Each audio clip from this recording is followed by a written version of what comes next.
Check. You're tuned in to Soul Disconnected Podcast with When Tony Writes. This is episode 3, featuring 20-year veteran firefighter out of Ramona Station 86, Robert Fernandez. How you doing today, boss? Yeah, I'm doing good. How you doing? First of all, I just want to thank you again for coming out today. I appreciate it. Anytime. It's crazy how we've known each other mutually throughout some years, and I looked up to you, and I heard a few stories here and there, and I never really had a chance to sit down and talk, and I know you really don't talk publicly about what you do and everything, so I'm glad you're giving me the time today to do this. No worries, man. So 20 years, going into that, what got you into this? Oh, man. I guess friends, really. I had a buddy named Julio. He got me into it, messing around, just, I was living my life after high school and really wasn't doing nothing. Mm-hmm. He showed up one day talking about he's going to go be a fireman. I'm like, okay, you're going to go be a fireman. Cool. Hey, that's cool, Yeah. You got to dream big, right? No, when I found out that he was going down to San Diego, he was going to start some program. And, at the time, my mental thinking was, I'm not going to let my friend go down to San Diego by himself. Exactly. So I volunteered, said, hey, if you're going, I'm going. So went down there, hung out, see what it was all about. After a couple weeks of training and finally got through, I hit my first fire and hated every minute of it. And how many months after training was this first fire? Let's see, I got there around February of 99 around. I think my first fire was around maybe June. Wow. So it was a couple months, And how was that? Do you remember the location? Scissors Crossing down in Julian. Wow. Yeah, it was flat fire, so nothing I'm used to, but it's a rapid rate of spread, just moving. And it was all dry? It was all dry, burning freely, and I'm chasing it with a hand tool. It's like just the worst experience of my life. I was tired, I was hurt, and I was like, man, this is not for me. This is dumb. And how old were you at the time? I had to have been, maybe 19, 20 years old. Oh, wow. Were you scared? Or I wouldn't say too much scared. It was just like very overwhelming. Wow. I'm sitting there just trying to listen to what the guys are trying to say, trying to do something, look at the fire, and I'm just like way overwhelmed, way out of my element going, yeah, this is dumb. I'm not doing this. So after that experience, you were ready to wrap it up. We came back. I remember coming back from the fire, and I'm talking to my buddy going, this is stupid. I can't do this. This is, my body hurts. I'm dumb. This is dumb. I can't do it. And he, we sat down after a while, he just kind of calmed down, relaxed, and he's like, hey, just kind of hang out a little bit, mm-hmm. Give it a chance. Just, come on, let's keep going. You're already here. And so I did, and, 20 years later, I'm still doing it. Wow, and that's good. Health-wise, how do you feel? I feel good. I feel 20 years older, I can't do a lot of things that I used to do when I was 20 years, but... No, I'm still trucking along. So you're saying, do you still show up to the bachelorette parties or not? Does someone order a firefighter? Oh, yeah, sure, why not? Let's take a step back a little bit. Where were you born, if you don't mind sharing that? I was born Loma Linda Hospital. Mm-hmm. I was 1978. I was born and raised for the beginning of my life in Colton, South Colton. Mm-hmm. I think we moved to Redlands about when I was 9 or 10 years old, and that was pretty much my teenage years there. And what was that like, teenage and young life in Redlands? Just a young kid, just trying to find his way, Mm-hmm. A little trouble, Yeah. Just trying, As we're all. As we're all, I mean, I like to roam the streets, and, school wasn't a big priority in my life. I did attend, but like I said, I mean, it wasn't the main thing. It wasn't the main thing, I think I was just trying to find out, just trying to find friends, trying to find acceptance somewhere, Yeah, I could definitely end up finding it in the streets for quite a bit. Indeed.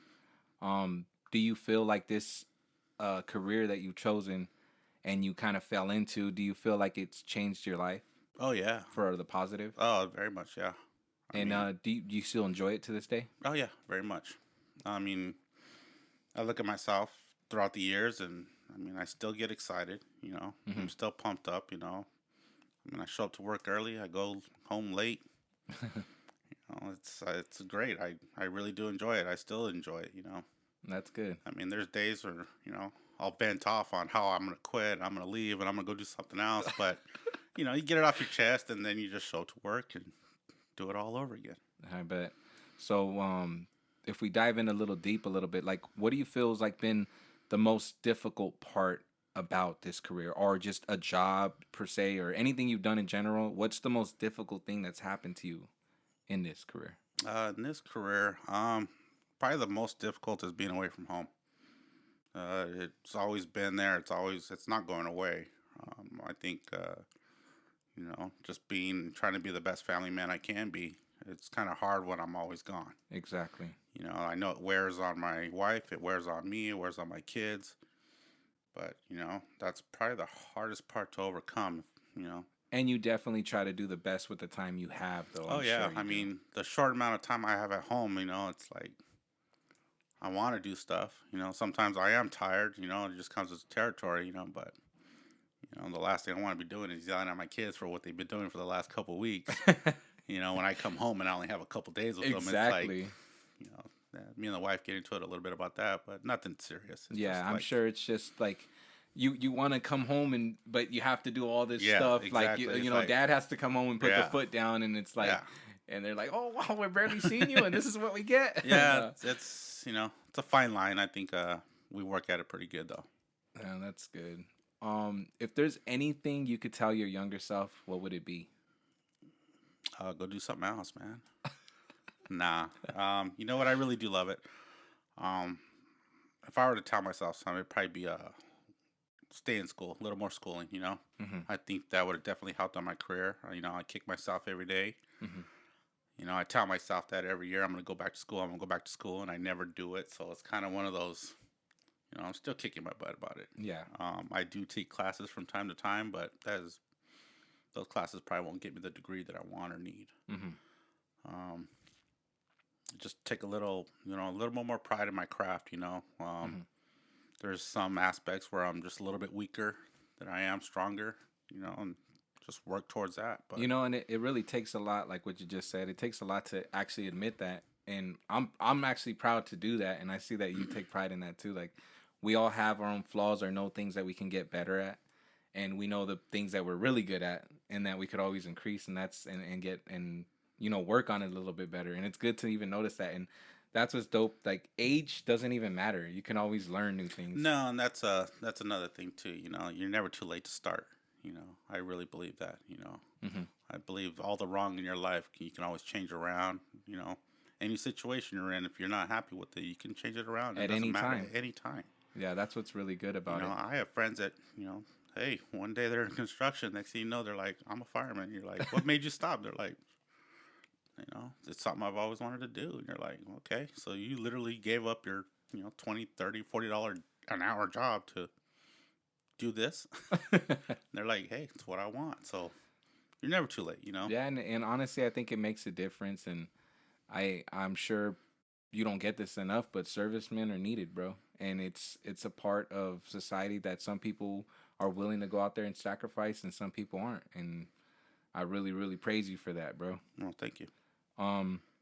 If there's any advice that you can give to any youngsters listening, or anyone that may want to follow the path of becoming a firefighter, or working in the department, doing something, or being involved in that industry and career, what kind of advice could you give, or recommendation?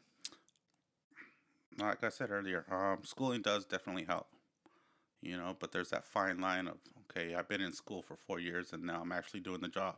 Mm-hmm. So you kind of want to balance it out. I know there's volunteer programs out there. Mm-hmm. That helps out a lot of people. You get a little hands-on with the book work, combine them both, and, you're just that much better. Yeah. It'd make you more comfortable at what you're doing instead of, Because you're learning the material, you're learning what you're going to be doing. You're actually learning both. You want to get that. A lot of people like experience. Mm-hmm.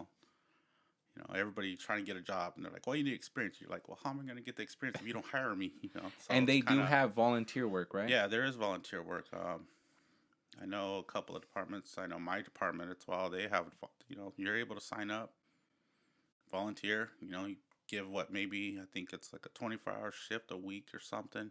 You just go hands on. You're actually riding on the engines and stuff. Oh wow! And you can go to calls. Yeah.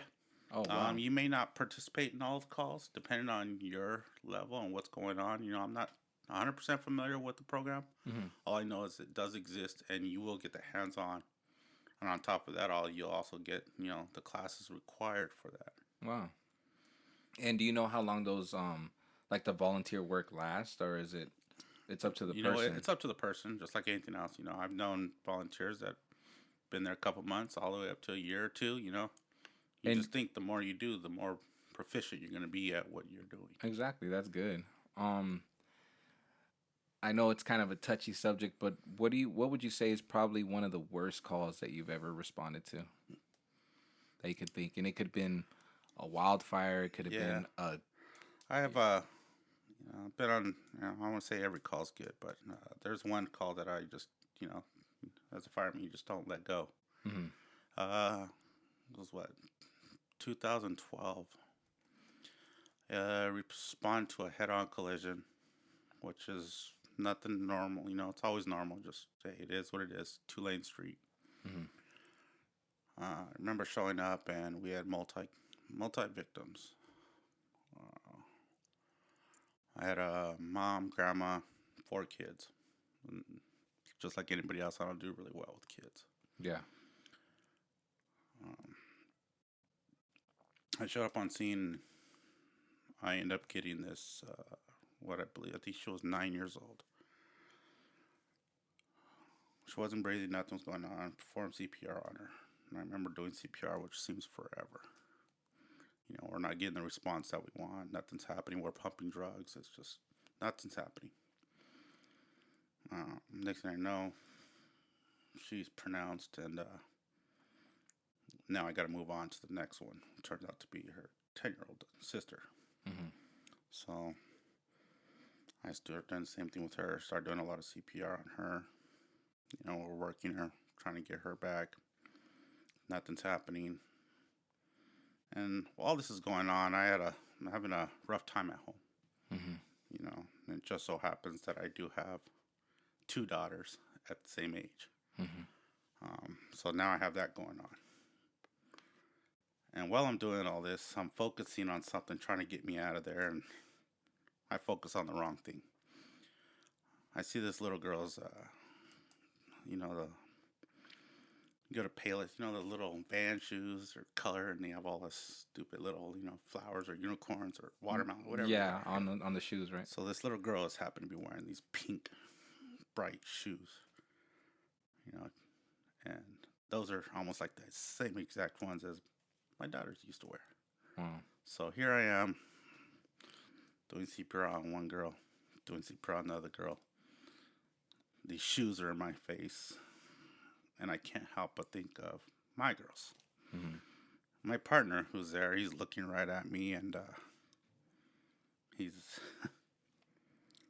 he's just sitting there going, "Are you okay?" Because he knows. yeah, He truly knows what's going on. He knows what I'm feeling. And I just respond with, "I have to be. mhm, I'm doing a job. I have to be okay with this." yeah, Um, the call ends. We do what's called stress debriefing. mhm, Really don't say much in there. Don't have much to say. Later on we get to the station, and I end up talking with the guys. The guys got me through it. mhm. But it's just one of those calls where you just, every time I pass that corner, I know what happened that day. Man, I could only fucking imagine. So, Well, I'm really sorry for bringing that up, but I wanted to share with people this kind of stuff that you guys have to deal with daily. No. Yeah, well, you're probably the first person to ever hear that story. Yeah, well, I appreciate you sharing that with me, and the reason why I brought you here was to share some reality with people, to let people know that this job isn't for everybody, and this isn't something that is a game, and these people are really needed in our communities and all around. It's really important, the job that they do, and to be first responders to anything. On a lighter note, what would you say would probably be one of the more fun calls, if need be, or just inspirational calls, or like being at a place where people need you, but it's been on a positive note or made you feel good, or like you've been able to actually do some good in the community, or I'd probably be fighting fire, man. Yeah. Yeah, I am a wildland firefighter. That's why I signed up. That's what I wanted to do. Medical aids, traffic accidents, all that stuff comes with the territory. Hmm. Uh, my main thing and passion about starting up was wildland firefighter. I really do enjoy it. Um, I had a couple fires, some really good fights, where I walked out of it going, man, we kicked this fucking fire's ass. I don't care. Yeah. What was it? A couple years back, we actually got boated over to Catalina. Wow. Something you don't get to do every day. We never got to do it today. Just right. You're gonna boat 5 engines over to Catalina. Okay, cool. We get there, whatever. We go and literally, as soon as we get off the damn ferry, we're engaged in the fire. Wow. It happens that fast. I had my partner, who I've worked with for years, and then I had a brand new partner. Mm-hmm. This was his second day on. Young. Young. Wow. It's his second day on. He's sitting there like, here I am. All right, we start fighting fire. And I remember this kid. He just, I'm just, all right. Stay next to me. Whatever you do, don't wander off. Just stay next to me. We'll get it together. Mm-hmm. So we're going, fighting fire. No big deal. Just staying safe. And all of a sudden, he's just like, oh yeah, I lost my this. So stuff's falling off his gear. Wow. He hadn't had security. It's the second day on, right? Just first day on, we drove out there. Second day we're fighting fire. So he hadn't properly put his gear on right. So little by little, this gear's falling off his belt. So I'm like, hey, just put it over there. Put it over there. By the end of this little fight, which was nothing crazy, just trying to contain the fire around the structure house. Save the house, which was good. I go to him and I'm like, hey, grab your shit. Get on the engine. So he's walking. He's got this handful of shit in his hand. I'm like, come on, like, what's going on here? Wake up. The next day, continue the fight, and I remember us being on a mid-slope road, and my battalion chief was telling another battalion chief from another department, like, hey, man, your window's closing here. Mm-hmm. If we're gonna fight fire, it's got to be now. 10 o'clock in the morning, it's gonna start. Everything's gonna start heating up. This fire's gonna take off. And this is an experienced man, he knows this. Yeah. Okay, yeah, we're getting it. 10 o'clock hits, sure enough, like clockwork. Here comes the fire. It's racing up towards us. Wow. Right? So now we're mid-slope, in the middle of the mountain on this one-lane road in Catalina. You're like dirt road, like no bigger than my car. You want me to stop this running fire on this one road? And we did. Wow. It was entertaining. 5 engines. Just handling it, just getting it, hot fires coming everywhere, smoke, you can't see nothing, I got my partner again. Now it's his third day on. This is his career. And I'm asking for more hose. I need you to pull me more hose. And he starts pulling. Problem is, he doesn't know where he's pulling from. So he's pulling from the wrong way. He's pulling the nozzle out of my hands. Oh my God. So I'm fighting fire. I'm trying to. And this kid keeps pulling the nozzle the wrong way. And I'm like, what are you doing? He's like, oh, he's trying to get you nozzle. And I'm like, you know what? Get on the engine. I'll take care of it. I put him on the engine. I'm like, all right, let's go. So now we got what's called mobile attacking, And now we're just bumping through all these engines. Just, excuse me, pardon me, coming through. Just fighting fire, putting it out, moving on. Just moving forward. Mm-hmm. I remember this battalion chief comes up and he's looking at us like, what's going on? And me and my buddy, he has his mask up, his goggles down, and me and my buddy are just sitting there in sunglasses, just like, what's wrong? Oh my God, we're just like, okay, it's normal to us. Mm-hmm. This went on for a couple hours. Wow. I wasn't tired, I was just full of adrenaline, Yeah. Smoke clears, we get one spot over the fire into the green. So me and my partner finally get him, we hike up, we get it out, we put it out.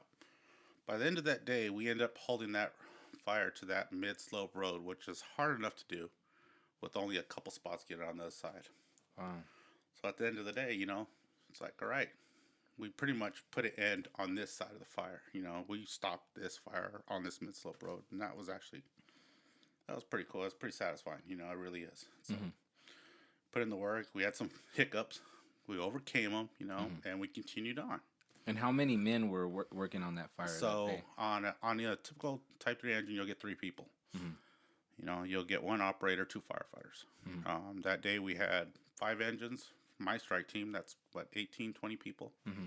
So yeah, we held it down. We held it together. It was pretty good.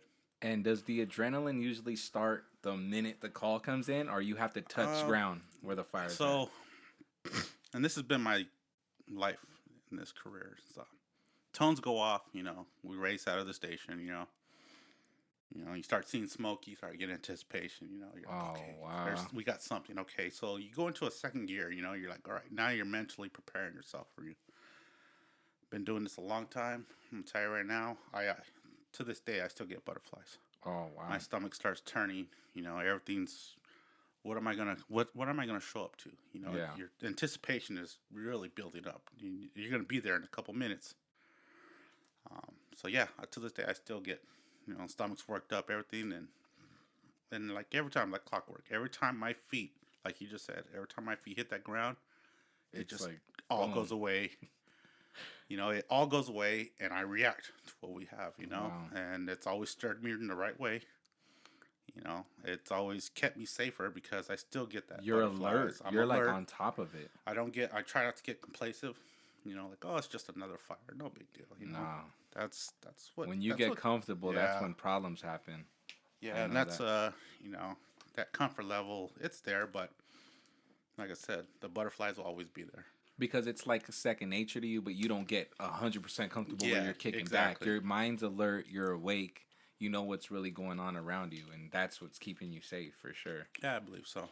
But yeah, it's funny because I still, to this day, it still happens. I'm like, all right. As soon as my feet hit the ground, it all goes away, and I react to what's in front of me. The best way I know how. What are some historical fires or like known fires that were like heavily reported in the news that you can say that you've participated in stopping along the years? 2003 Cedar Fire down in San Diego. Wow. It burned like 260 some thousand acres. Damn, that's a lot. It's a lot of acres. What's crazy about that one is it burned that in 16 hours. So 16 16 hours? hours. Free burning. It went through homes, went through communities, took out homes, lives. It took a lot of stuff out. Jeez. Anybody can go on YouTube and just 2003 Cedar Fire. You'll see what I mean. Wow.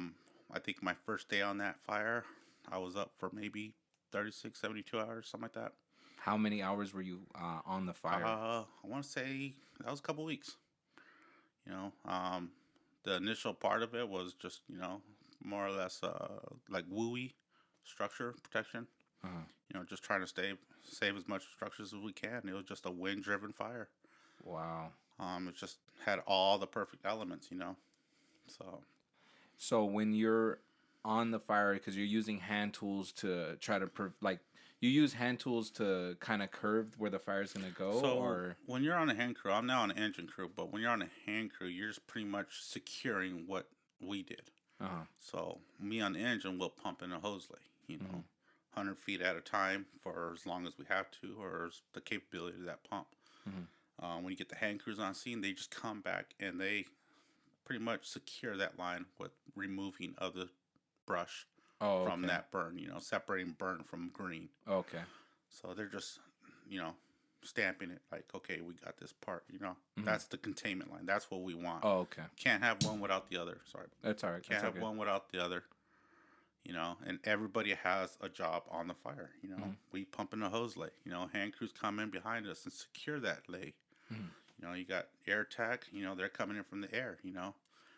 I was watching a video of them actually doing that where they were spraying some tons of that on a car. Did you see that? I see tore it up, and I was like, but they were showing the demonstration on how much force it has on a vehicle, and I was gonna ask, like, have you guys ever had the encounter of it spraying over you guys? Oh yeah. So, damn, what year was that? There's a lot of years, man. One year we were on this Haverford fire. I remember that. It was an IA fire. Nothing crazy, just typical, but it was wind driven. Santa Ana's were in town. We had heavily stocked. We brought in engines from Northern Cal just because, 2007, 2003, Witch Fire, the Cedar Fire, they were wind driven fires. So the potential's there. So we brought in all these, we're bringing engines from Northern Cal just in case. And just like clockwork, we get this fire, right? We show up. We're 4-0, so now we have an extra body on it. And we're fighting fire. We're doing what we know what to do. Mm-hmm. And mind you, now that same firefighter that I had on that, who didn't know nothing, Mm-hmm. is again on this fire, but now he's well prepared. He's well established. Great fireman he is now. Mm-hmm. He's on the fire with me, and we start with our mobile tech. And at the time, for whatever reason, I end up staying on the engine, and I had them both on the ground. So it's now me, my operator, and two guys on the ground with the hose. Mm-hmm. They start going. All of a sudden, out of nowhere, you get a tanker drop, air tanker. My operator sees it. He screams at the top of his lungs. It happened so fast that as soon as he said it, it was already too late. So this tanker did hit the engine. It pushed the engine back. Wow. Two firefighters on the ground were 10 feet in front of the engine. Now they're 10 feet behind the engine. Engine's anywhere from 15, 20 feet long, so they got tossed. Jeez. We sit there and we're like, okay, reevaluate. The cab is full of all that red retardant. It's slippery, it's slimy. And now I look at my partner and he's looking at me and there's something different about him.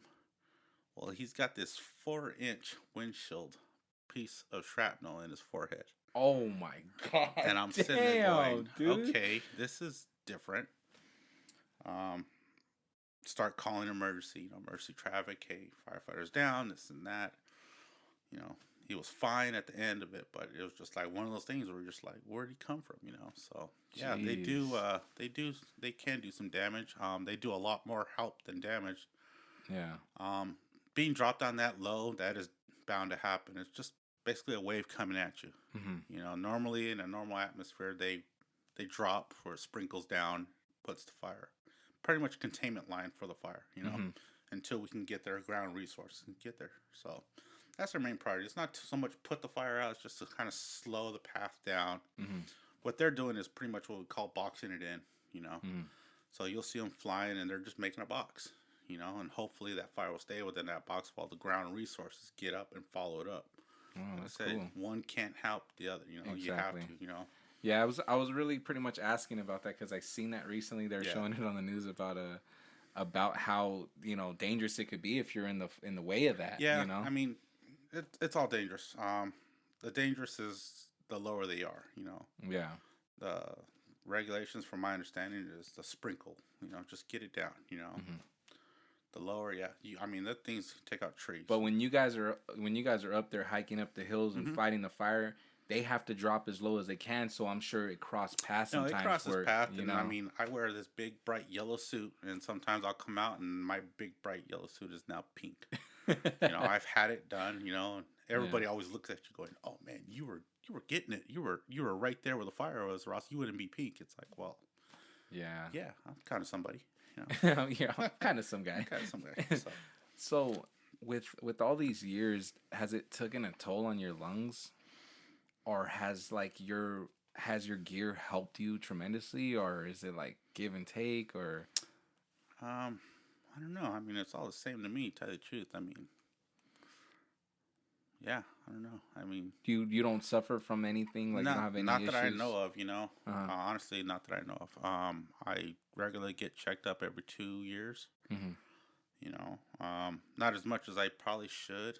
I can't remember the last time I had a true physical. It's been a couple years, but just constantly monitoring yourself. I do take the precautions of breathing in all that smoke and what we got going on. If I can prevent it, I will. I do try my best. It's not like I'm just sitting there going, "Oh, I'm a badass." Yeah, I'll take the mask off. I'll take the mask off, and I'm cool. It's like, you know what? Nah, you can be cool, but that's good luck. They're just you don't want to breathe in all that stuff. Yeah. You truly don't. One of my biggest things is just like I'm very cautious because I don't want to bring nothing home. That's my biggest fear. Yeah, yeah, that's understandable. It's one thing happening to me, but it's a whole other ballgame if I'm bringing it. Yeah.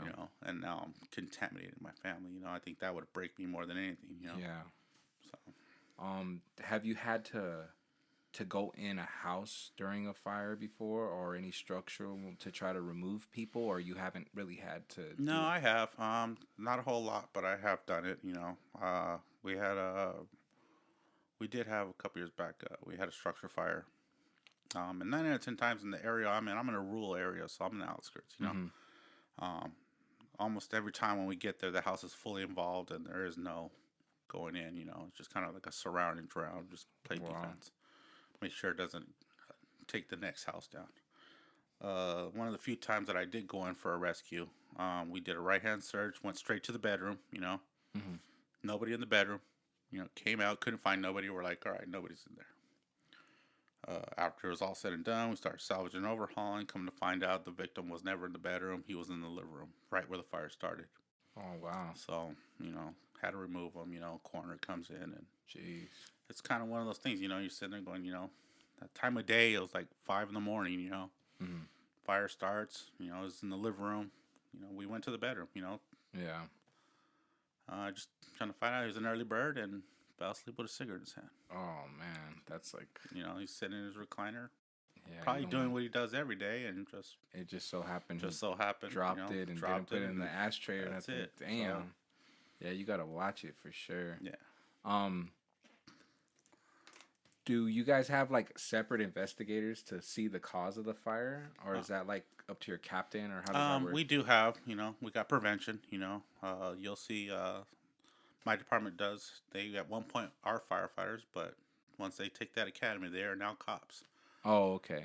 So they are our prevention. We have prevention. I want to say almost every department has somebody who does prevention for them. Oh, okay. They'll go in, they'll part of the investigation. We'll bring other people in as needed. Typically, captains, they do help out with it initially, but, it would always fall on their desk, and they'll take care of that from there. Do you guys work alongside dealing with hazmat stuff, or have you had to before? No, I have trained in it. It is one of the qualifications to have some familiar with hazmat. Mm-hmm. Honestly, I've lucked out. I can't remember any hazmat calls I've had, so... Good. We always get the updates, what's going on, what's happening in the world, But, no, I've been fortunate enough I really haven't had a hazmat call. That's good. I mean, I think the craziest I ever got is fuel spills, Oh, okay. So I've been fortunate on that. And so that's more of the common things that happen, huh? Like when it comes to structures, do you guys have to deal with a lot of gas line, like natural gas lines and stuff like that when it comes to fighting fires? There is. There's, like I said, it's just one of the many factors in there. We try to cut off all utilities prior to going in, so there's nothing rolling into the house, when you're in there. Mm-hmm. A couple things I did run into when I was actually in a house is, there's neighborhoods that, neighbors still, they steal stuff from each other. Mm-hmm. We had one neighbor, we hit all the utilities, shut everything off in the house. We go in, and there's these wires hanging down, and my partner gets caught on them, and now he's getting shocked. He's getting electrocuted. Oh. Come to find out, that neighbor was stealing power from his other neighbor. So you're like... So it's just another... They're out here you're like, doing it. Yeah, I cut the utilities, man. You're good to go. And partner's like, I'm getting shocked here. Like, not a lot, but enough to go, there's still power in this house. What's going on? Yeah, I kind of find out, Damn, was just people stealing be doing that Mickey Mouse shit. Yeah, you do that. I mean, I've been in houses where you just got extension cords coming out of everywhere, and you're going... That's a fire hazard in itself. It is. It truly is. You got to watch that. It's one of those things. You got to get rid of clutter, and you got to get rid of all the extension. You know what? That is a true statement in itself. There's hoarders in the world. Like they love saving stuff. When we found that gentleman in his certain, that was 100% hoarder. Just wow. It is. So what it was probable to catch fire easily. It just coming from the perfect storm, I guess, just, perfect alignment of everything that's going to happen, and all you need is one spark. And that's all it people takes. don't understand that. They're like, oh, I don't want to throw this away. I want to keep this forever. And you're like, all right, they got storages for that. Exactly. Get it out of your house. Don't get some more shit that's going to be flammable. You got people that stock up their garage with stuff, and it's great, but at some point, that's going to be like, if you get a fire, guess what? You're just fueling the fire with all this stuff. And memories are memories, but take a picture and walk on. I don't know. That's me. It's like, yeah, no, I totally understand. You're hearing that first from a firefighter. He's telling you, get ready some of your shit. It's good to hold on to stuff, but sometimes you gotta let it go, man. Getting on another subject here, like let's talk about you. About Robert. What's some of your favorite music you like listening to? You know what? just a little bit of everything. Mm-hmm. Never really been that big on music. Mm-hmm. It's not like part of me.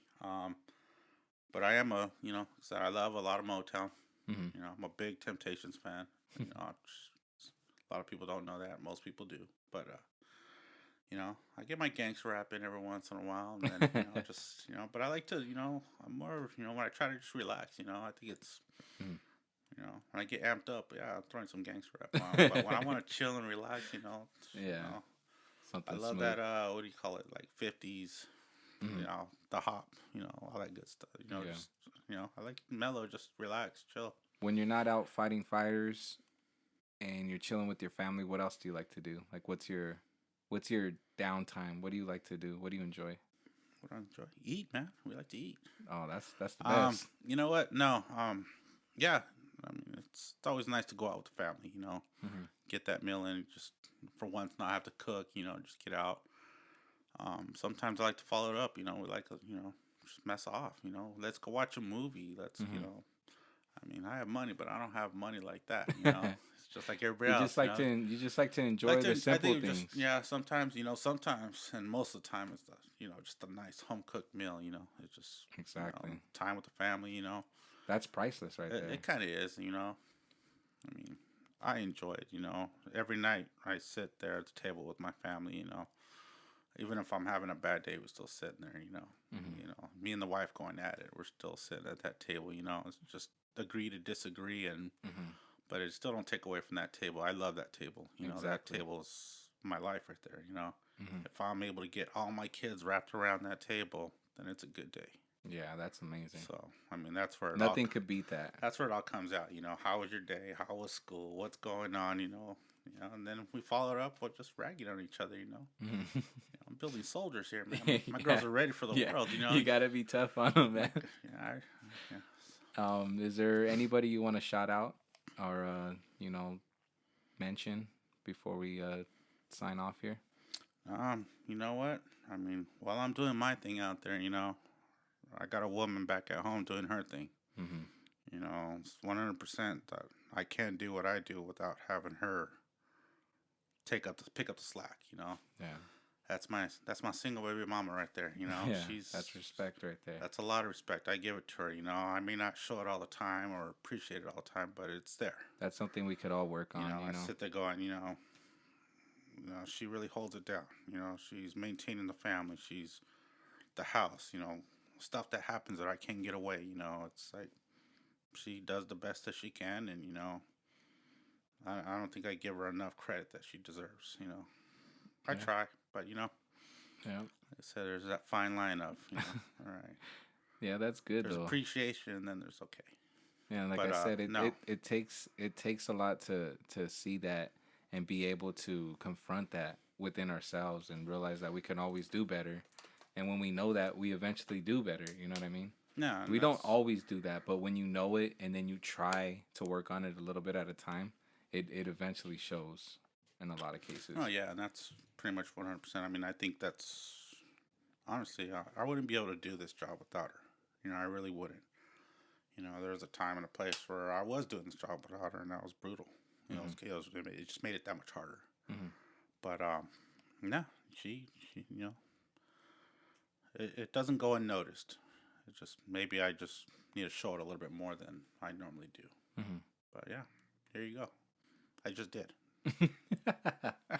Again, I really want to thank you for your time, and I appreciate you, and I respect everything that you do, and I'm sure many people do, and I feel like many more people need to show more respect for the servicemen who are first responders to emergencies and out here taking care of us in a sense and making sure we're safe, because if something were to happen here, you're the first person I call. You know what I mean? Like, you guys need to come out. If I'm on duty, you call me.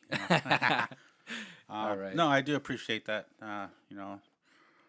It's not every day you get called out to an interview, and probably half the questions I probably wouldn't answer for anybody else. But the respect's mutual. I do respect what you're doing and what you got going on here, and I think it's a good thing. So I'm happy to be part of it. All right, thank you, man.